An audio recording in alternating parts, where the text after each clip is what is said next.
تیمم اور موزوں پر مسح کا طریقہ۔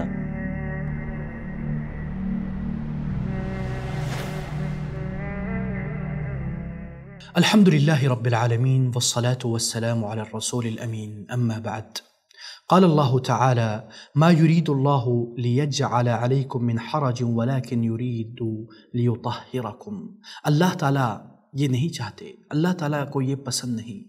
اللہ تعالیٰ کو یہ اچھا نہیں لگتا کہ وہ اپنے بندوں کو حرج میں ڈالے، اپنے بندوں کو مشکلات میں ڈالے، اس لیے اللہ تعالیٰ نے آپ کے لیے طہارت کے مسائل آسان کر دیے ہیں۔ ایک بندہ ہے جو حالت سفر میں ہے یا کہیں ہے لیکن اس کو پانی نہیں مل رہا، اب نماز کا ٹائم ہو چکا ہے، وہ وضو کرنا چاہتا ہے، پانی نہیں ہے یا کوئی اور وجوہات ہے جو ہم آپ کو بتائیں گے، تو وہ کیا کرے؟ اس کے لیے الحمدللہ ہمارے دین نے آسانیاں پیدا کی ہیں۔ دین مشکلات سے بھاگتا ہے، دین آپ کو جتنی ہو سکے انسان کے وسعت اور استطاعت کے مطابق آسانیاں دیتا ہے۔ جب ایک چیز نہیں ہے تو کیوں انسان پر یہ لازم قرار دیا جائے کہ وہ وضو کرے پانی سے، چاہے پانی موجود ہی نہ ہو؟ لیکن میرے اللہ کتنا رحیم ہے، کتنا عفو درگزر کرنے والا ہے کہ اس نے اجازت دے دی کہ آپ کے پاس اگر پانی نہیں ہے تو آپ تیمم کریں۔ تیمم کا کیا مطلب ہے؟ تیمم کا یہ مطلب ہے کہ آپ اپنے منہ کو، اپنے چہرے کو مسح کریں اور اپنے ہاتھ کو، اور آپ نیت کریں اس سے وضو یا پھر غسل، جن کے حالات ابھی ہم آپ کو۔ کب انسان تیمم کر سکتا ہے، اس کے کیا شرائط ہیں؟ سب سے پہلی بات ہے کہ جب آپ کے پاس پانی نہ ہو، پانی کا وجود آس پاس میں بھی نہ ہو اور ڈھونڈ کے بھی آپ کو نہ ملے یا ملنے کا توقع نہ ہو، غالب گمان ہو کہ مجھے نہیں ملے گا۔ اور اسی طرح تیمم، دوسری حالت یہ ہے کہ اگر آپ تیمم کرنا چاہ رہے ہیں لیکن جو پانی ہے آپ کے پاس وہ صرف آپ کے پینے کے لیے کافی ہے، اگر آپ نے تیمم کے بجائے وضو کر لیا اس پانی سے تو آپ پانی پی نہیں سکیں گے اور پیاس سے آپ کی حالت خراب ہو جائے گی، تو اس حالت میں بھی آپ تیمم کر سکتے ہیں۔ اور اگر تیمم کی تیسری حالت وہ ہے کہ جب بندہ بہت زیادہ بیمار ہے اور ایسی بیماری اس کو لاحق ہے کہ وہ وضو کرنے سے اس کے مرض میں، اس کی بیماری میں اضافہ ہوگا، کچھ ایسی آج کل سکن کی بیماریاں ہیں، یا اس نے کوئی پلستر لگایا ہوا ہے یا کوئی جپسم لگایا ہوا ہے، تو اس حالت میں انسان تیمم کر سکتا ہے۔ اور جب وہ تیمم کر لے اور اس کو اگر پانی مل جائے تو وہ پھر اس کے اوپر لازم ہے کہ وہ وضو کر لے۔ اب تیمم کیسے کرے انسان؟ تیمم کے بارے میں الحمدللہ ہمارے پاس رسول اللہ صلی اللہ علیہ وسلم نے ہمیں اس کا طریقہ بتا دیا ہے کہ سب سے پہلے، جیسے میں نے آپ کو بتایا، کہ آپ نیت کریں، اور نیت دل کا عمل ہے، زبان کا عمل نہیں ہے، تو آپ کے دل میں ایک ارادت پیدا ہونا، یہی نیت ہے۔ اور سب سے پہلے آپ، یہ مٹی ہے مثلا، تو آپ اس کے اوپر یوں کر کے ماریں گے ایک، پھر اپنے ہاتھ کو صاف کریں گے، پھر اپنے منہ کو لگائیں گے، بس ایک مرتبہ۔ اس میں آپ نے نہ کوئی پاؤں کو وہ کرنا ہے نہ وہ کرنا ہے، لیکن آپ نے ایک مرتبہ اپنے چہرے کے اوپر اور اپنے ہاتھ کو صحیح طریقے سے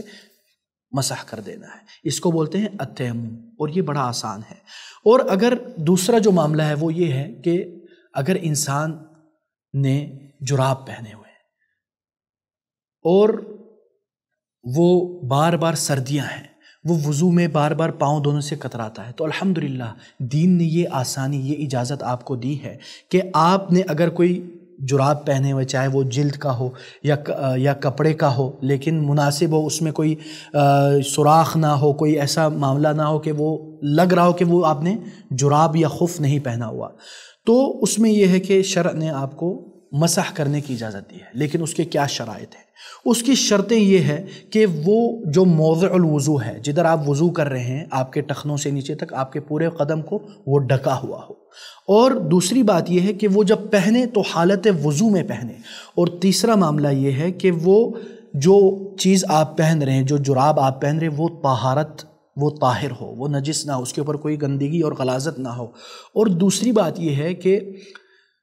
للمسافر ثلاثۃ ایام وللمقیم یوم ولیلہ، یعنی مسافر کے لیے 3 دن کی اجازت ہے کہ وہ 3 دن تک اس کے اوپر مسح کر سکتا ہے، اور جو مقیم ہے، جو اپنے گاؤں میں ہے، اپنے شہر میں ہے، اپنے گھر میں ہے، اس کے لیے 1 دن کی اجازت ہے۔ اور اس کا حساب کب شروع ہوتا ہے، یعنی کب مدت مسح شروع ہو جاتی ہے کہ بندہ بولے کہ یہ یوم و لیلہ ہے، تو اس میں علماء مختلف اقوال کہتے ہیں، لیکن ہم آپ کو ایک جو ہمارے نصاب میں ہے اس کے مطابق اس میں یہ ہے کہ آپ کا جو مسح ہے وہ جب آپ پہنتے ہیں اور اس کے بعد جب آپ پہلا مسح کرتے ہیں، پہلا وضو کرتے ہیں، ادھر سے شروع ہوگا، ٹھیک ہے؟ اور اس میں تقریباً علماء بولتے ہیں یوم و لیلہ، یعنی 24 گھنٹے۔ اور مسح کرنے کا طریقہ کیا ہے؟ اپنے پاؤں پہ یا اپنے جو جراب پہ آپ نے مثلا یہ پاؤں ہے، آپ نے اوپر سے یوں کر کے مسح کرنا ہے، نہ کہ نیچے سے، کیونکہ حضرت علی رضی اللہ عنہ کہتے ہیں کہ لو کان الدین بالرأی لکان اسفل القدمین اولا بالمسح من اعلاہما، یعنی حضرت علی رضی اللہ عنہ کہتے ہیں کہ اگر مسح جو ہے وہ عقل کی بنیاد پہ ہوتا تو بندہ نیچے سے کرتا، لیکن مسح اوپر سے کیوں کرتا ہے؟ کیونکہ دین عقل کی بنیاد پہ نہیں ہے، دین شریعت کے مطابق ہے جیسے اللہ تعالیٰ نے نازل کیا۔ اور تیسری بات یہ ہے کہ اگر ایک بندہ، اللہ مریضوں کو شفا دے، ایک بندے کا کوئی معاملہ ہو گیا، کوئی ایکسیڈنٹ ہو گیا یا کوئی مسئلہ، اور اس نے اپنے ہاتھ پہ پلستر باندھا ہوا، تو اب ہمارے دین نے الحمدللہ اتنی آسانی دی ہے کہ یہ نہیں کہتا کہ آپ نے اس کے اوپر پانی لگانے اور اپنے آپ کو تکلیفوں میں لگا، نہیں، اللہ کا دین یہ کہتا ہے، اور رسول اللہ صلی اللہ علیہ وسلم نے ہمیں یہ سکھایا ہے کہ اگر ایک بندے کے اوپر یہ پلستر لگا ہو تو وہ اس کے اوپر سے مسح کر دے، اس کو دھونے کی ضرورت نہیں ہے۔ اور تیسری بات یہ ہے کہ اگر وہ